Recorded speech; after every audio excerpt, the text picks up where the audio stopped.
Sarah stood outside the hospital room, her hands shaking. In 1 hour, doctors would take one of her kidneys and give it to a stranger. She did not know his name. She only knew he was dying, and she could save him. 20 years ago, Sarah had given up a baby boy for adoption. She never stopped thinking about him.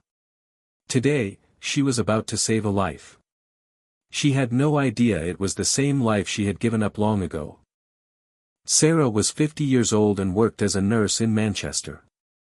She had spent her whole career helping strangers. 3 months ago, she saw a message online. A young man named Daniel needed a kidney donor urgently. His blood type matched hers. Something about his photo made her heart ache. She could not explain why. She just felt she had to help him. Daniel was 20 years old. He grew up in foster care after being adopted, then losing his adoptive parents in an accident when he was 12. He had no family left. His kidneys were failing fast. Doctors said he needed a transplant within months, or he would not survive. He posted his story online, hoping someone kind would read it. Sarah read it late one night and could not sleep afterward. Sarah told her husband, Michael, about her decision. "You don't even know this boy," Michael said, worried.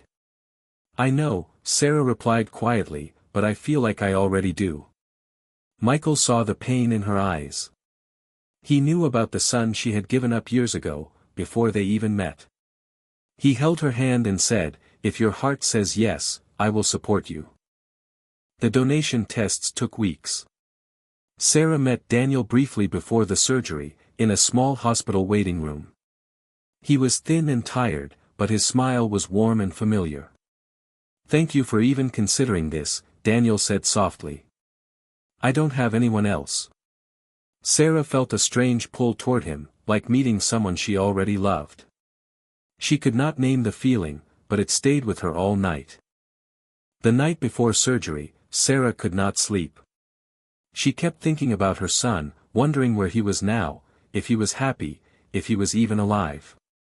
She had signed papers 20 years ago and never learned his new name. The adoption agency had promised privacy for the family. She whispered a quiet prayer, hoping he was safe somewhere, being loved. The surgery day arrived. Doctors prepared both operating rooms side by side. Sarah squeezed Michael's hand before they wheeled her in. "You're doing something beautiful," Michael whispered. The operation took 4 hours. Everything went smoothly. Sarah's kidney was successfully transplanted into Daniel's body. When she woke up, the first thing she asked was, "Is he okay?" The nurse smiled and nodded yes. 2 days later, Sarah's doctor came in holding some paperwork, looking unusually serious. "There's something in Daniel's adoption file you should know," she said carefully. "His birth records show his biological mother's name." Sarah's chest tightened. The doctor turned the paper around. Sarah read her own name, written 20 years ago, in her own handwriting. The room started spinning around her. Sarah walked slowly into Daniel's recovery room, tears already falling. "Daniel," she said, voice trembling, "I think I'm your mother." Daniel stared at her, confused, then shocked, then overwhelmed with emotion. He remembered nothing about his birth mother, only her name on old papers he had once found. "You saved my life twice," he whispered, crying. "Once by giving me life, and once by giving me your kidney." They held each other for a long time, both crying, both healing from wounds older than the surgery itself. Sarah finally had answers after 20 years of silence and worry. Daniel finally had a family who truly wanted him. Michael walked in and saw them together, understanding immediately without words.